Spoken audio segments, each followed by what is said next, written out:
G'day everyone, I'm Smokescreen and welcome back, finally, to another video. Now let's just address this straight away. Where the hell have I been?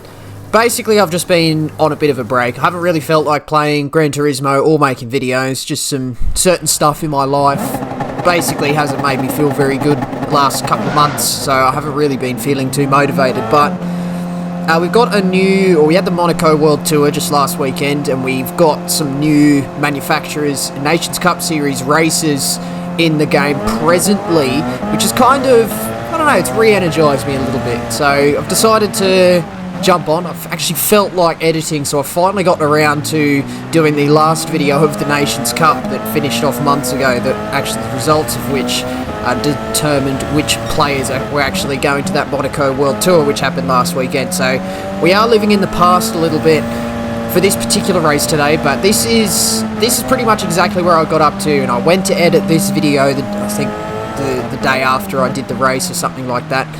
And I was sitting there and I was just like, man, I do not want to do this. So I did it, because I'm not going to force myself to do something I don't want to do, especially if I'm sort of not getting paid for it, basically. Not that I want to be getting paid for doing these videos, but that's just kind of my philosophy, really. It's like, if I'm not going to get anything out of it, why am I going to force myself and slog through it? Speaking of slogging through it, we're in the wet weather today, as you can see. Fuji in Group 1. This was round number... oh dear, I've backed myself into a hole here. Was it round number 5 of the Nations Cup that happened way back in September? So a few months ago now. But we're in the Group 1 cars. We are driving the Porsche 919, which is the car of choice. I believe... did you have a choice of 4? See, it's a long time ago. I believe there was a choice of 4 cars for this round. It was the Porsche 919, the Audi R18, the LM Nismo, and then there was one other car. I've forgotten, probably the Toyota TS050.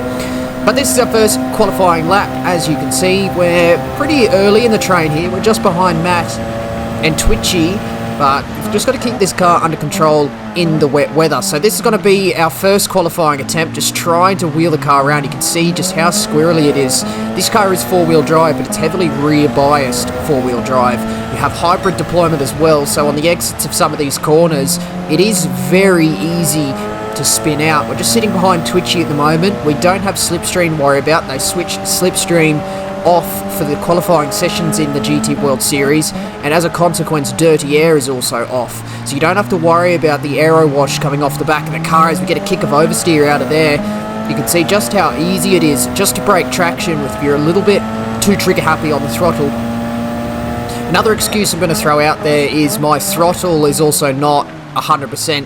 As of right now, it's quite bad, but back when I was doing this race, it wasn't quite as bad as it is right now, but basically it was starting to flicker. It was getting that throttle flicker at 100%, so you'd have the throttle pedal pushed all the way down, but the input would kind of fluctuate a little bit at 100%, and that can get really bad to the point where you can have your full throttle and it's like basically blinking on and off the actual input there. But Gran Turismo 7 has a lovely new feature where you can actually calibrate your pedals, so you can basically tell the game at what percentage of throttle is 100%. So I've set that a little bit far back, but it means I've got pretty much essentially a dead zone at the end of my pedal, so I may lift off the pedal slightly, but it actually won't coincide with any input coming off the throttle. So that can make my throttle input a little bit unpredictable and hard to wrap my head around, if that makes sense.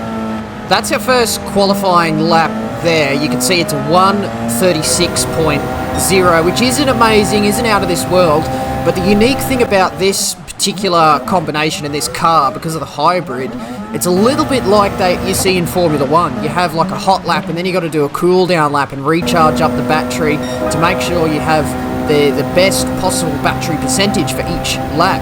As you can see, we've done our 36.0 followed by a cool down 1:39.3. We've done a 39.8, but then coming down into this sector on the next lap, we've kind of kept enough hybrid to keep going, and we're half a second up in that that last sector split there before the final second. We've come around the corner, come around to turn number 15. We found Twitchy, who's on a cool down lap, preparing.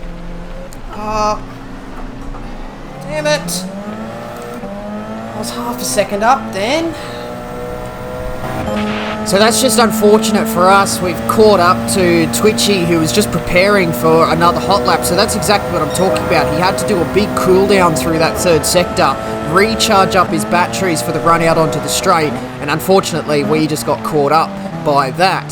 So there was a slight improvement there, but we lost over half a second in that little coming together there. But this is coming up to our last attempt because you've got 20 seconds left on the clock. We've got to make sure we don't hold up anyone.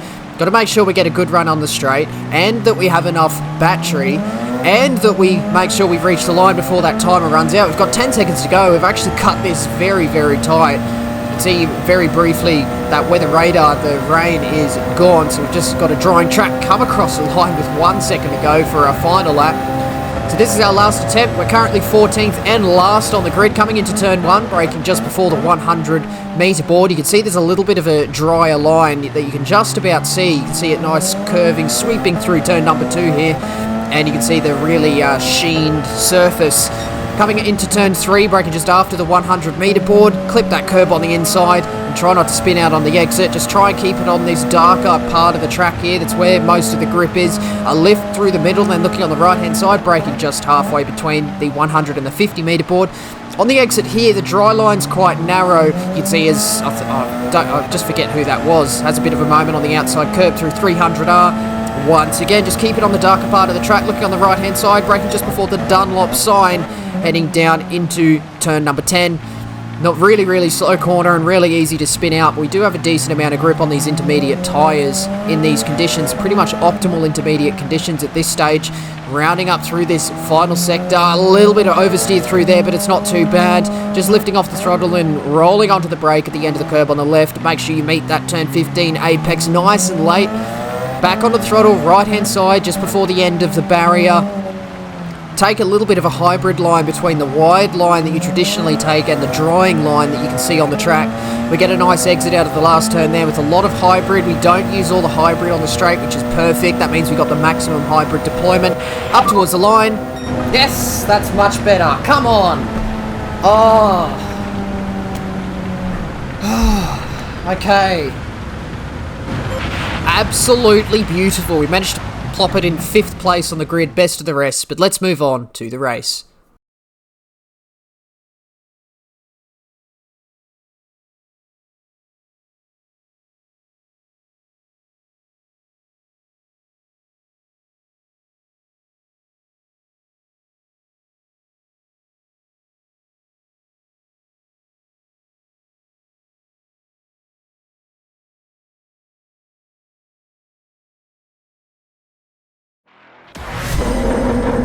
No Nations Cup intro today. I just thought it'd be nice to have a little nod to our late monarch. He's obviously the monarch of Australia, so it is relevant to me. But let's move on. We've got 5th on the grid, which is essentially best of the rest here, because you've got Andrew, Emery, Twitchy, Matt. They're live event quality drivers there. They're literally the top of the region, and to be just behind them, that's about the best I could ask for, because I just do not have that bit of X factor that the 4 ahead of us have. But we can do our best. On the best of my days, I can probably keep touch with someone like Matt, but the majority of the time I'm not anywhere near him, so it's okay. Qualifying 5th is probably the best I could have asked for. In terms of rivals, we've got Oa Yoga, Tez, Meta 7 in the immediate positions behind us, but we're just worrying about keeping the car on the track, because we've got a car full of fuel, we've got pretty wet conditions. You can see we don't have that darker bit of a drying line in these conditions now. Pretty much the entire track surface has that little sheen across the top, so there's a bit of standing water. It's a little bit wetter than in qualifying, so we have to be quite careful coming straight out of the qualifying session where you did have a good amount of grip. Straight into this race now with the car full of fuel, it's a little bit different and a lot harder to drive, so it's a lot easier to make a mistake. But as we come through this final sector, the gaps ahead are stretching out. The other thing we have to worry about is we now, of course, have slipstream and therefore dirty air turned back on, which we didn't have for qualifying. So there's a good 3 or 4 different factors that have changed from the qualifying to the race, and that's kind of exactly why the race lap times tend to be a bit slower than the qualifying. But we're going to be trying this hybrid save. Something I do remember is Oa Yoga is on controller. He's a controller user the majority of the time. And something that's quite difficult to perform correctly on a controller is a hybrid save. So our Yogurt doesn't quite, he isn't quite saving enough hybrid. You can see he's dropped way back during that straight. It's a 1.5 kilometer straight here at Fuji. And Yogurt's lost 2 positions. 3 positions now. He's dropped out of the top 8. Oh no, it's kind of fluctuating a bit, but he's back into 7th. And Asus has come up into the top 8. But yeah, you can see how much time Yogurt lost just by not having that hybrid ready for deployment as we exited out onto the main straight. So we just have to keep an eye on that gap behind now. It's opened up to 1.6 actually, so we do have a little bit of breathing space behind. We don't have to quite so much worry about it. More so just keep tabs on it, just make sure we're not losing buckets of time anywhere, because that would tell me I would need to adjust my driving style. But as we head down into this, into the hairpin at the bottom, or the hairpin into the chicane, let's talk about what we need to do to hybrid save, because that's pretty much, that's what you need to do in order to keep pace in this car. Now the Porsche, it does recharge at the end of the straight on its own, but you do need to help it along a little bit around this track, especially because there are a lot of slow corners into traction zones onto long straights. It really drains your battery. And also in the wet, because you spend more time at a lower speed because you have to take a lower apex speed, you spend more time satisfying the conditions for which that automatic deployment takes place. So it stops deploying when you reach a certain speed and stops deploying when you turn a certain amount on the steering wheel. But if you spend more time at a lower speed, which you do on these really wet, difficult traction zones, you end up using more hybrid, which is a little bit counterintuitive. But you can see there, heading into turn 1, we just started to drag that brake on. Where we'd normally shift up into 7th gear on a qualifying lap, instead we start dragging that brake and slowly roll up to the braking point on the brakes. So that's how you recharge hybrid. Same into here, just rolling onto the brakes nice and gently. And then let's see what we do throughout here as that gap to mid-mat's opened up to about 1.1 seconds. But rolling through here, do we jump on the brakes? No, we don't. We're losing a little bit too much time there if we were to do that. But on the exit here, let's try and get a nice straight exit. You've got a curved exit of 6 into a curve of turn 7 straight into 300R here. So it can be difficult to get some hybrid deployment down this straight. But let's see, rolling onto the brake before Dunlop and then braking a tiny bit later than you do in qualifying because you lose some speed with the dragging brake.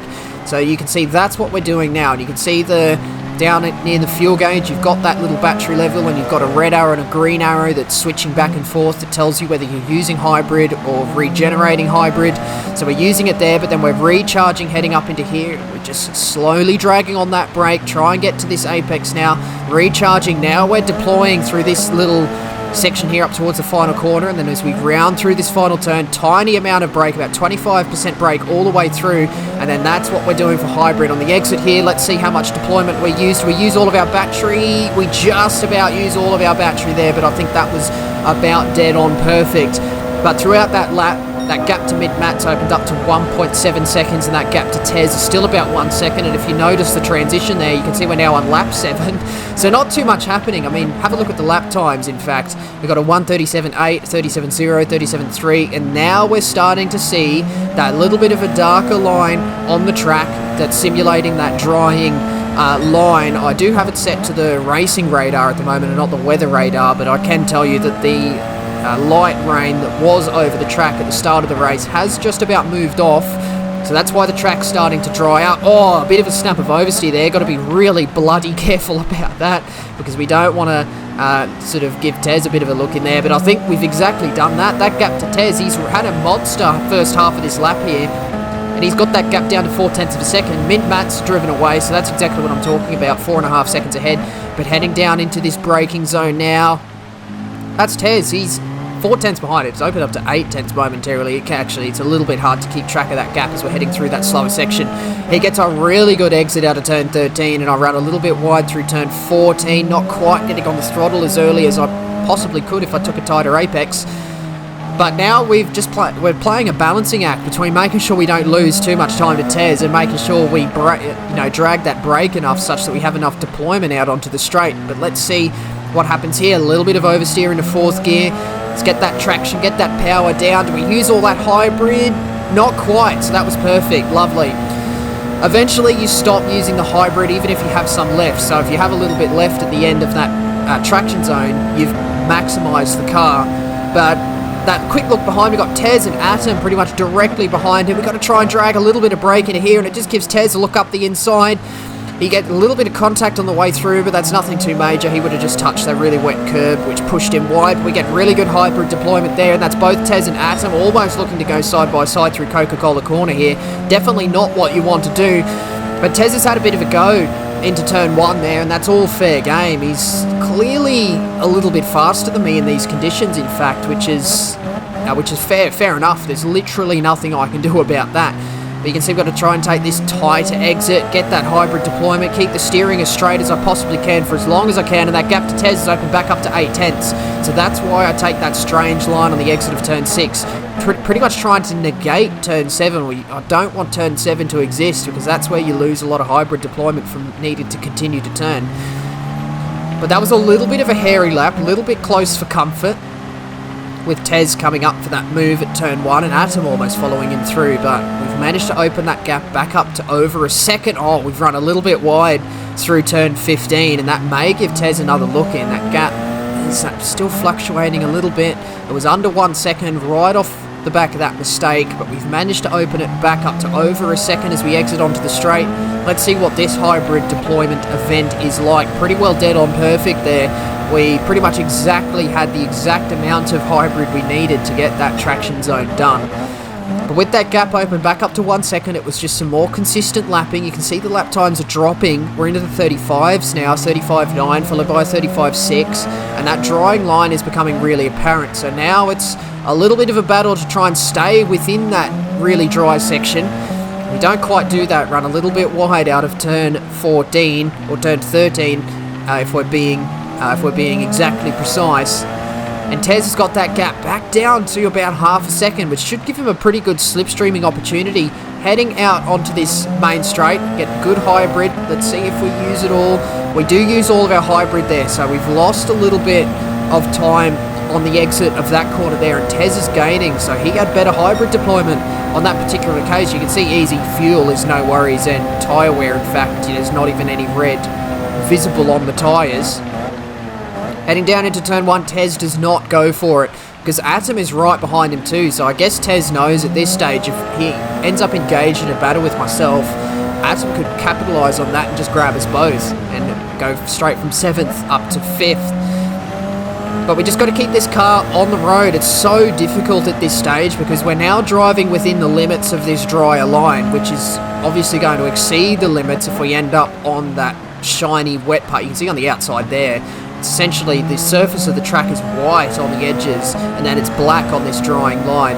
There's still a good amount of water on the road, about 50% showing on the moisture meter next to the tyre wear, but you know, it's still so easy. So let's see, heading through this final sector, it's easy to run wide there and it's easy to also spin out. So you can definitely see the skill required to get the car through this section. The car does not like these slower, clunky corners. A little bit off camber through that one too, and we've run a bit wide out onto that really wet curb again. And Tez is now 2/10 behind me, reading the part number on the rear wing there. But if he remains this close out into the main straight, that's going to be Tez within the slipstream range. He has a bit of a look up into the final turn. We have to give him space, and that just means we're shepherded out onto that really wet part of the track. Let's see, hybrid deployment. Who has the better deployment here? We've used all of ours, and then Tez starts to gain. So Tez had marginally better hybrid deployment there, and you can see why it's so important, because that was enough for him to get ahead of me. We do have the benefit of the slipstream heading down into turn 1, but we've got to make sure we regenerate some of our battery. We could have hit the brakes really late, gone around the outside and try and get the traction on the exit.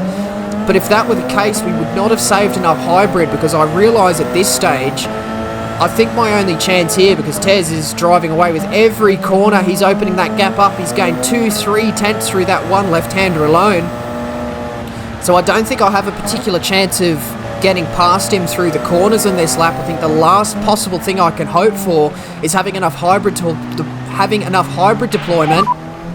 I think he's got me. so that I can drag past him on the straight out of the final corner, but it's looking less and less likely as that gap opens up to 8/10 unless Tez has a shocker of a final sector. I don't think anything I can do is going to be enough to get this position back. Atom's actually dropped back 2.6 seconds down to Geesh, and then Atom, he's dropped back to 8, so a little bit of an incident there, but we've got to try and get this car through this final sector quicker than Tez. That is the name of the game. We've only got a couple of opportunities to ensure we've regenerated enough hybrid deployment as we head through turn 15. Try and get the power down, using a bit of hybrid deployment there, and trying to once again regenerate. This is the last opportunity. Tez gets a late apex and a good exit. I get a kick of oversteer. Damn it. Well done. And there's absolutely nothing I can do. Tez is just straight up. He's got me fair and square. There's absolutely nothing I can do about his pace, and we managed to bring it home in 6th position, one less than where we qualified. Oh, wow. Okay, fair enough. Fair enough. Literally nothing I can do. I could not do anything about that. Tez just straight up had the pace on me at the end of the race. And yeah, I lost a position there. I lost a position from where I qualified, which at the end of the day is a little bit disappointing. But at least I know I drove a pretty clean race, and that was the challenge there. It was just lapping as quickly and as cleanly as possible in the changing wet conditions, because there was no pit stops to worry about. It wasn't wet enough for the wet tyre. Everyone was on the inters. It never got dry enough for the slicks.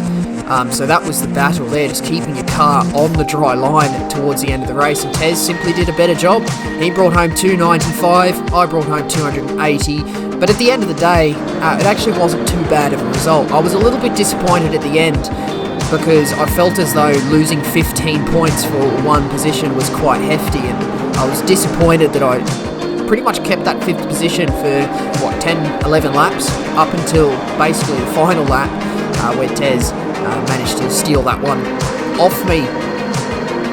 But that's okay. That concludes the Nations Cup from months ago. Again, I guess it concluded months ago, and I'm now revisiting it. But where do we stand with Gran Turismo 7 now? Well, we just had the Monaco World Tour, and it coincided with the 25th anniversary of Gran Turismo as a franchise. So they've done a lot of 25th anniversary stuff within Gran Turismo 7, so there's definitely some stream content there. And what they've also done is bring us a little exhibition series of the Nations Cup, the Manufacturer Series, and the Toyota Cup, using the combinations that they used at the Monaco World Tour, but for a slightly shorter distance. We've done 2 of those. We've done 2 of those manufacturers races. It's each of the championships, 3 rounds each, identical. Spa in the changing wet conditions again, but that particular Spa race gets dry enough to pit in onto slick tyres. So that's the manufacturer series, exhibition series happening at the moment, and I've done 2 of those, so they're going to be the next 2 videos.